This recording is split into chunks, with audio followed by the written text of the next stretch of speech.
बलराम भार्गव जी जो साइंटिस्ट है हमारे, वो जो पूरे टीम के मुखिया थे, तो उनका किरदार निभाया है मैंने। हालांकि उनको पहले मैं मिल नहीं चुका था, उन्होंने मुझे विवेक जी ने पूछा कि मिलना चाहोगे, तो मैंने कहा नहीं, क्योंकि उतना वक्त नहीं था। क्या है, किरदार जिनका निभाते हैं उनके साथ अगर वक्त गुजारने का मौका मिलता है तो अपने अंदर ढाल सकते हो उनको, लेकिन उतना वक्त नहीं था। मैंने कहा तुम जितना मुझे कहोगे तो वैसा मैं करने की कोशिश करूँगा, उसके बाद मिलूँगा मैं। तो मिला नहीं। तो उस दिन हमारी ट्रायल हो गई, तो उनको बुलाया था सभी साइंटिस्ट को। तो मैं नीचे खड़ा था, ख़त्म होने के बाद आए बलराम जी और आंसू भरी आंखों से मुझे कह रहे थे कि आपने कैसे हुबहू किया। मैंने कहा क्रेडिट गोज़ टू विवेक, मैंने कुछ नहीं किया, उन्होंने बताया वैसे मैंने किया। अब देखते हैं, क्योंकि ये इम्प्रोवाइज़ करने की फिल्म नहीं है, ये बड़ा तकनीकी मामला था और उसमें एक ह्यूमन एलिमेंट, वो जो बुना है विवेक ने, बहुत कमाल के तरीके से बुना है उसने। नहीं तो वो एकदम फ्लैट हो जाती थी, पूरा टेक्निकल होता तो लेकिन जिस तरह से उन्होंने ब्लेंड किया है, इट इज़ अमेजिंग। और मुझे बड़ा फ़क्र होता है कि इस फिल्म का मैं हिस्सा हूँ, क्यों ये फिल्म किसी इंसान के बारे में नहीं है, ये पूरे हमारे भारत देश के बारे में है। और हमारी गर्दन इतनी ऊंची हो गई इस वैक्सीन की वजह से, और वो जो इन्वेंट करने वाली जो है 70% हमारी महिलाएं हैं। तो हमें इतना बड़ा नाज है इन पर। आप देखोगे तो पता चलेगा, मैं वो तो नहीं बताऊंगा किस तरह की फिल्म है, लेकिन आम जैसे औरतें होती है वैसी ही, लेकिन एक ओहदा है साइंटिस्ट का, और वैसे जाके उन्होंने कैसे इन्वेंट किया, किस किस दायरे से गुजरे हुए, बहुत कमाल का। लंबे समय के बाद आपने कमबैक किया है, तो इस बारे में थोड़ा आपको क्या है? कमबैक की बात नहीं है, जब तक अच्छा कुछ नहीं लगता तो क्यों करे भाई, जो सही लगता है। अब बार बार खाना खाते हैं, भूख लगने के बाद खाते हैं, तो भूख लगने के बाद और भूख हमारी के कुछ अलग कुछ हो। मैं सच कहता हूँ, इस फिल्म का एक हिस्सा बनना यही एक बड़ी बात है। बड़ा सुकून मिला ये करते हुए। और ये जब नहीं कर रहा था तो पैंडेमिक के दरम्यान काफ़ी काम था हमको, सबको, आप सबके लिए बहुत काम था। बहुत सी NGOs काम कर रही थी। हमारी अपनी एक NGO है नाम फाउंडेशन, उसके ज़रिए बहुत कुछ काम करने की कोशिश की। तो ऐसे नहीं कि हम चुप बैठे थे। कम बैक यहाँ नहीं थे तो वहाँ थे, और उस वक्त तो वहाँ बहुत रहना ज़रूरी था। हर एक की अपनी अपनी जितनी औकात थी उतने दायरे में रह के कुछ करना बहुत ज़रूरी था, और हर एक ने किया है वो, आपने भी किया होगा। सभी हम उस दायरे से गुजरे हैं, इतना कठिन का वक्त था। तो हाँ बेटे। सर मेरा एक सवाल है, मेरा नाम अश्विन है, हिंदी खबर टीवी से हूँ। हाँ सर एक जिस तरीके का रोल आप निभा रहे हैं, तो स्क्रिप्ट आई हुई, तो क्या ऐसा देख के आपने हाँ बोला? दूसरा सवाल इसी में सर, प्रहार से लेके अब तक के नाना पाटेकर अपने आप को कहाँ देखते हैं सर? नहीं देखो, एक तो मेरी पहचान क्या है, सो मैं भारतीय हूँ, बस ये मेरी पहचान है। और ये फिल्म है हमारे भारतवासियों की, हमारे वो साइंटिस्ट लोगों की जो इतने बड़े हीरो हैं और उनके बारे में कुछ बोला नहीं जाता। हम नाम आमतौर पे खिलाड़ी है, फिल्म वाले लोग हैं उनके बारे में, लेकिन हमारे ये जो है बंदे, हमारी आर्मी है, हमारे पुलिस वाले हैं, हमारे साइंटिस्ट हैं, इनके बारे में कुछ बोला नहीं जाता ज़्यादा। खैर आर्मी और इनका तो हमें पता भी चलता है, साइंटिस्ट तो बिल्कुल हमको बिल्कुल अनभिज्ञ है उनके बारे में। तो ये जो है बात, ये तो पहले मुझे, और जिस तरह से कहानी बुनी है, जैसे मैंने अभी कहा, और वो देखने के बाद यार मैं कुछ बातें बता नहीं सकता। लेकिन प्रहार और आज क्या होता है, प्रहार के वक्त तो तेरा जन्म भी नहीं हुआ होगा, तो पीढ़ी की पीढ़ी बदल जाती है, सोच बदल जाती है, प्रायोरिटीज़ तुम्हारी जो है वो बदल जाती है। मोबाइल थे नहीं उस वक्त, कुछ नहीं था, हर कोई एक चीज़ बदल गई। तो अब आज मैं प्रहार करूं तो भी कहानी वही है। तो मैं कभी कभी मुझे कहते हैं कि आपने प्रहार बहुत पहले बनाई थी। मैंने कहा ऐसी बात नहीं, जो जहन में आया, जैसे रास आया वैसे हमने किया। लेकिन एक सीमित इसमें आप अपने आप को रख नहीं सकते। मैं 50 साल तक यहाँ हूँ, उसकी वजह यह है कि मैं बदलता रहा। अगर तुम बदलोगे नहीं तो तुमको बाहर निकाल देंगे। तो बदलने की वो जो एक प्रक्रिया होती है तो होती ही है, होना ही चाहिए। जैसे तू वही आम सवाल करते रहेगा वही सब जगह सबको, तो तुम्हें जानना पड़ेगा कि सामने वाला बंदा कौन है, वो किस दायरे से गुजरा है, उसकी अहमियत क्या है। तो उस हिसाब से तुम्हारे सवाल भी बदलते रहते हैं ना। तो वैसे मुझे लगता है कि वो कलाकार में उतनी ताकत होनी चाहिए कि वो अपने आप को बदलता रहे। मैं समझता हूँ कि मेरी पहचान ही एक्टर, मैंने बोला मैंने प्रेस में कि नाना पाटेकर एक्टर करके उसकी पहचान है, लेकिन मेरी पहचान है भारतीय। और ये सभी देश के बारे में जब कोई कहता है ना, तो मुझे देश के आगे मुझे कोई, मैं मंदिर नहीं जाता। मेरे लिए मेरा देश, मेरे देशवासी जो है उनके लिए तो मेरी कहानियाँ आपने जाके पीछे जाके देखो, आप जो भी फिल्में की है उस फिल्म के ज़रिए मैं कुछ कहने की कोशिश करता हूँ, अपनी जितनी औकात है उतनी मैं करता हूँ।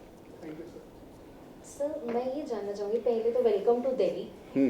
और आपसे मेरा सवाल ये है कि आपका मैंने एक इंटरव्यू देखा था जब आपने कहा कि वेलकम वालों को शायद लगा कि मैं पुराना हो गया हूँ और इन्हें शायद लगा Let's talk about vaccine war. This is just about you. All I want to know is कि कलाकार का रेलेवेंस वो कौन डिसाइड करता है इस इंडस्ट्री में? आप लोग करते हैं, पब्लिक करती है।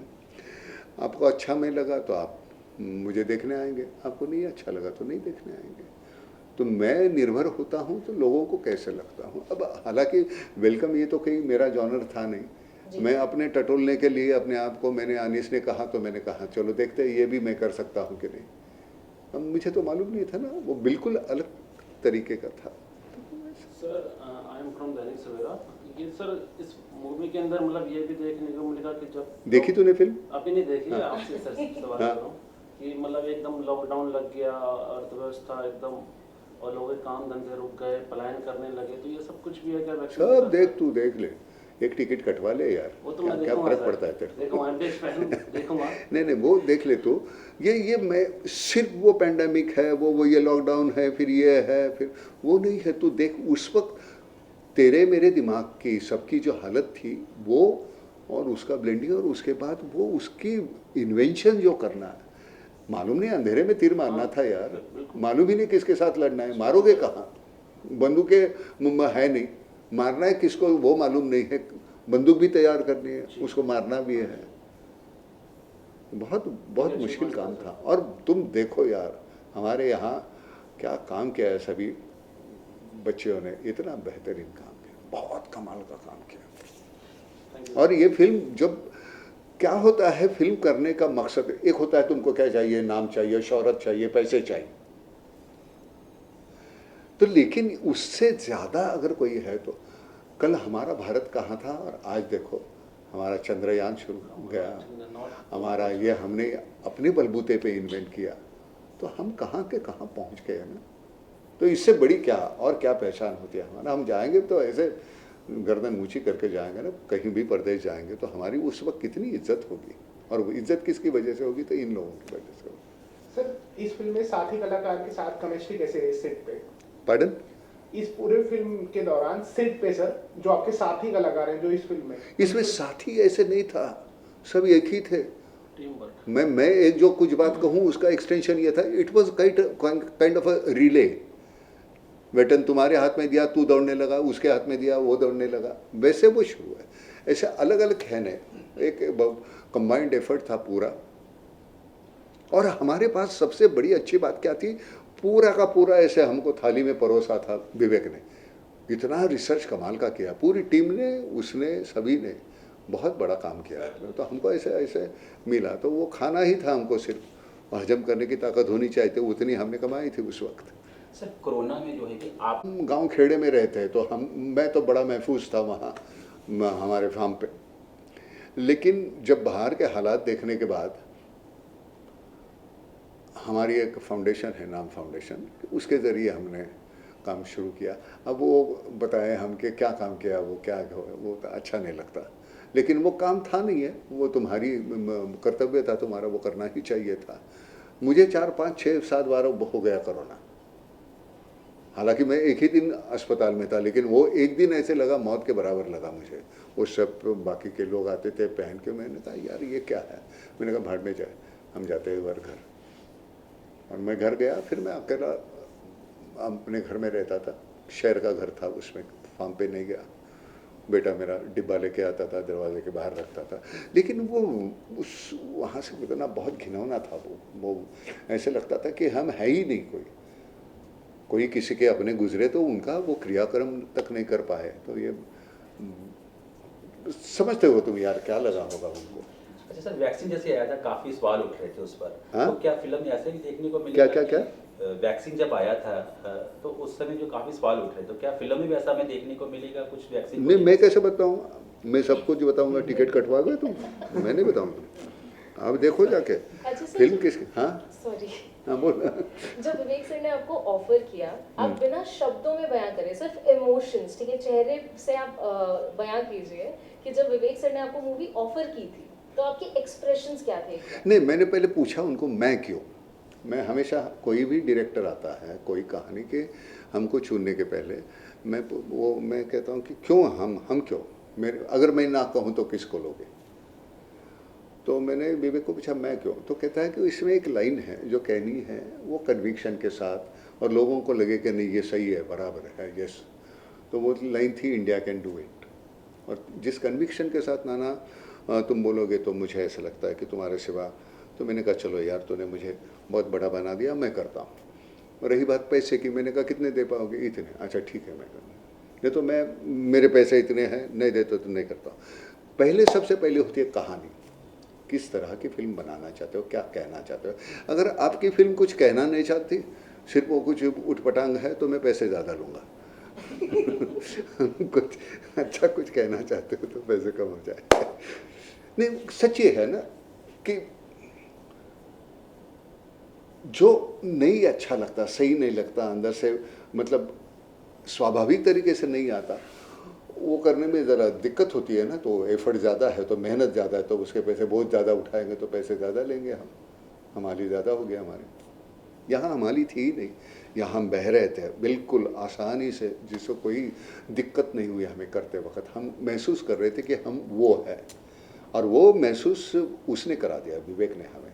विवेक खुद इतना हैपर रहता है ऐसे ऐसे, ना यार वो ऐसे उसका, मैं अभी भी मैंने कहा, वो उसका दिमाग और जुबान सिंक्रोनाइज नहीं होती, उसको बहुत कुछ कहना होता है एक पल में, और वो इतना घुला हुआ था उसमें। तो हमें तो कोई मतलब फिर प्रॉब्लम नहीं। मैं तो कहता हूँ कि 6 घंटे के 8 घंटे के ऊपर मैं काम नहीं करूँगा, मैं चला जाऊँगा। लेकिन फिल्म ऐसी थी, वो जिस तरह से हो रहा था, तो 8 के 10 कब होते थे, 10 के 12 कब होते थे, 14 कब होते थे, पता नहीं चलता था। थकान आती थी, लेकिन वो थकान के साथ एक बहुत खुशी आती थी, तो वो थकान वो सप्रेस हो जाती थी, खुशी उभर आती थी। शूटिंग के दौरान कोई ऐसा पल आप शेयर करना चाहें जो यादगार पल हो आपका? मेरी पूरी फिल्म ही यादगार पल है, पूरी फिल्म। मैं वो मेरे ज़िंदगी के 2 महीने जो मैंने पहले जाके मैं रहा था, फिर आया, फिर वापस शूटिंग के लिए गया, तो मैं कभी भूल नहीं सकता। देखो फिल्में तो आती है जाती है चली जाती है, तो वो लम्हा जो वो वक्त है, वो तुम्हारे ज़िंदगी में हमेशा वो तुम्हें याद आएगा, तो वो वक्त आएगा। फिल्म तो तुम्हारे सामने है, तुम कभी भी देख सकते हो, लेकिन वो तुम्हारे अंदर जो रहता है वो ज़िंदगी का हिस्सा ही तो है। वो 2 महीने हमारे, जिस 2 महीने तो सिर्फ हमारे शूटिंग के, मैंने कहा शूटिंग के जो है, लेकिन बाकी की जो हमारा है, उस रोल के साथ तुमको जीना पड़ता है ना, रहना पड़ता है, तुम अपने आप को भूल के उसमें जाना पड़ता है। तो वो बहुत सुकून देने वाला था। और जब हमारे भार्गव साहब ने कब हमको कहा, बलराम भार्गव जी जिनका मैंने किरदार निभाया है, कि मुझे बिना मिले, हमने कभी बात नहीं की, ना तो कोई हमसे आपने कोई टिप्स नहीं लिए, ना तो देखा एक दूसरे को, बावजूद उसके आप इतने हुबहू कैसे लगे हम? मैंने कहा यार वो हमारा डायरेक्टर है, उसने हमको जो बताया हमने कर दिया। तो क्रेडिट गोज टू, अगर if at all is there something is good there, so Vivek is responsible. अगर गंदा है तो मैं रिस्पॉन्सिबल। कब आ रही है सर ये मूवी सिनेमा हॉल में? अच्छा सर, फिल्म जो 28 को आ रही है, तो इसमें दूसरी तरफ जो है क्या आ रही? 28 को फिल्म रिलीज हो रही है। हाँ तो उसके बाद फुकरे 3 भी आ रही है, तो ऐसा कुछ क्लैश नहीं नहीं नहीं, मुझे हम वो देखो भाई, जिसको जो फिल्म अच्छी लगेगी वो देखेंगे, इतनी सिंपल है, उसमें कोई फर्क क्योंकि ये वाला क्या अलग कंसेप्ट है, वो जो है कि थोड़ी कॉमेडी देखो तुम्हें हम कितनी होटल्स है ना अगल बगल में, आपको जो खाना है वही जाके खाओगे ना आप, तो आपको जो अच्छा लगेगा वो उस फिल्म को जाके देखोगे।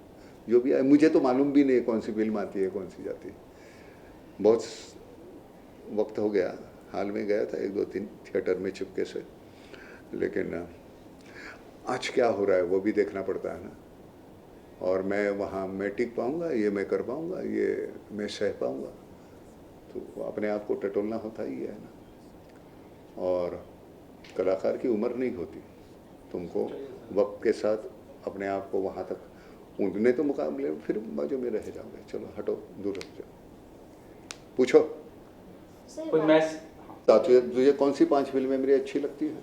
सर मैं एकदम ऐसा, एक तो मूवी वो है जिसका नाम मुझे नहीं पता, लेकिन ये याद है कि आपकी वाइफ आप पे चीट करती है और फिर विद योर बेस्ट फ्रेंड, तो एक वो काफ़ी सही थी। अब तक 56 मुझे बहुत पसंद है, क्रांतिवीर मेरे को पसंद है, और तिरंगा मुझे बहुत पसंद है। रिमेंबर कि मैंने बचपन में कितनी बार देखी है वो film. So and of course I love Uday भाई, सो यस। परिंदा सर मैं बहुत शायद छोटी थी।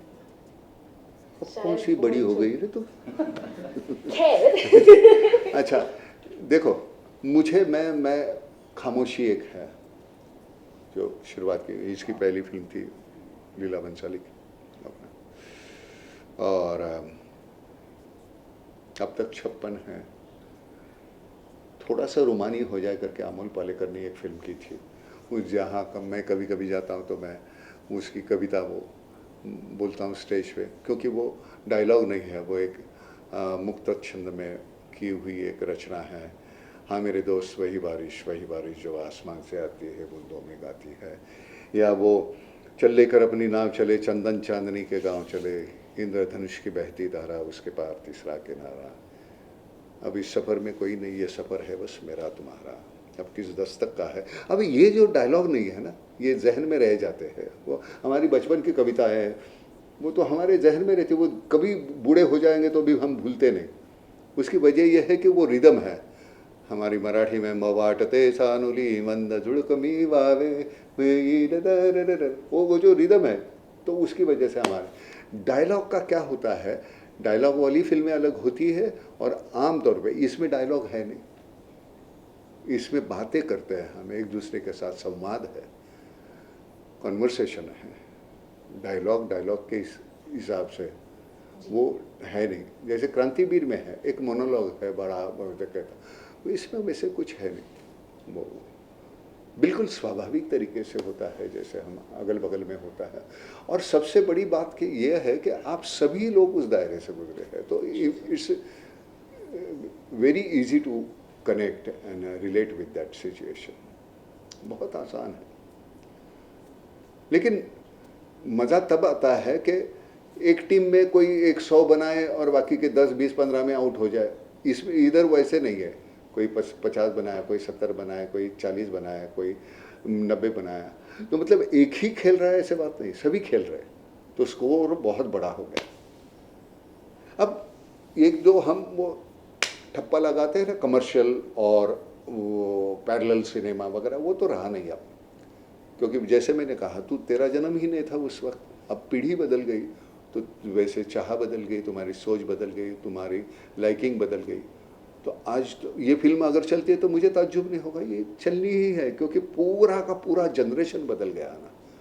हमारे यहाँ का उस वक्त का जो कोई एक बहुत टॉप का कोई डायरेक्टर था, आज वो नहीं कर पाएगा, क्योंकि वो बदला नहीं। तुम्हारे हिसाब से अगर तुम्हारे नाना को तुम बकवास करता है ऐसे बोलोगे, क्यों बोलोगे? तो अगर मैं बदला नहीं उस हिसाब से, तो मेरा जो कम्युनिकेशन है तुम्हारे साथ, आज के पीढ़ी के साथ, तो उस तरह का होना चाहिए। मैं अगर वो कोई कंपैरिजन दूंगा तो वो मैं बाबा आदम के ज़माने की दूंगा तो उनको मालूम ही नहीं, तो वो कैसे चलेगा। तो मुझे लगता है वो आज क्या चल रहा है ये मुझे मालूम होना चाहिए। तो आपकी ज़ुबान मुझे मालूम होना चाहिए, आपकी छाह मालूम होनी चाहिए, और तो होता है वो।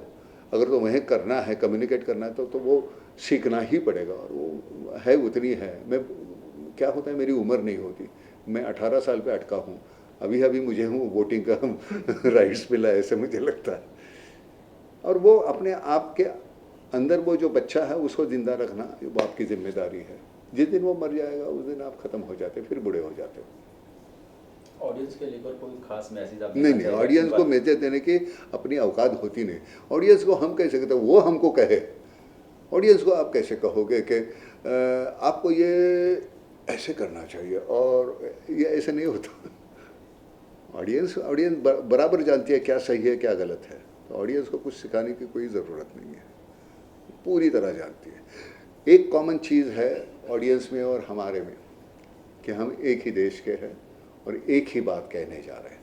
तो मैं एक दोहराऊंगा ये बात कि चंद्रयान और हमारे वैक्सीन ने हमारे भारत को कहाँ का कहाँ रखा, और बड़ा सुकून मिलता है। प्रदेश में जाएंगे तो ऐसे अभी अलग नज़र से देखेंगे आपको, अरे अच्छा वहाँ से, अरे वाह वाह कमाल है। तो वो बहुत ज़रूरी होता है।